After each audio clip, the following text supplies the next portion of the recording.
शिरपूरमध्ये मूकमोर्चा दरम्यान तणाव, पोलिसांवर हल्ला, पोलीस निरीक्षक जखमी। शिरपूरमध्ये अल्पवयीनवर झालेल्या अत्याचाराच्या निषेधार्थ निघालेला मूकमोर्चा निवेदनानंतर शांततेत संपला। मात्र काही तरुणांनी गुजराती कॉम्प्लेक्सजवळ अचानक रस्ता रोको केला। पोलिसांनी हस्तक्षेप करताच झटापट झाली। यावेळी निरीक्षक जयपाल हिरे यांच्यावर पाठीमागून चाकूने वार करण्यात आला। ते जखमी असून त्यांच्यावर खासगी रुग्णालयात उपचार सुरू आहेत।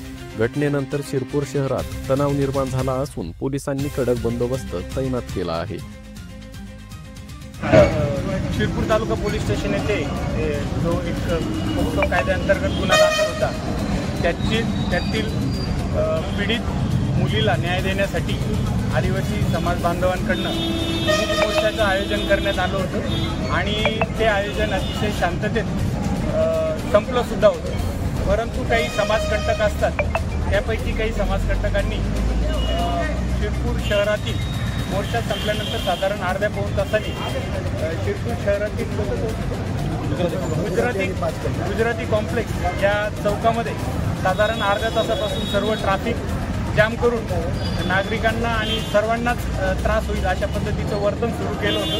तसंच जागेवरच फाशी द्या अशा पद्धतीच्या काही ज्या कायदेशीर मागण्या नाहीत अशा मागण्या करून आणि कायदा व सुव्यवस्था शांतता भंग करण्याचा प्रयत्न केला होता।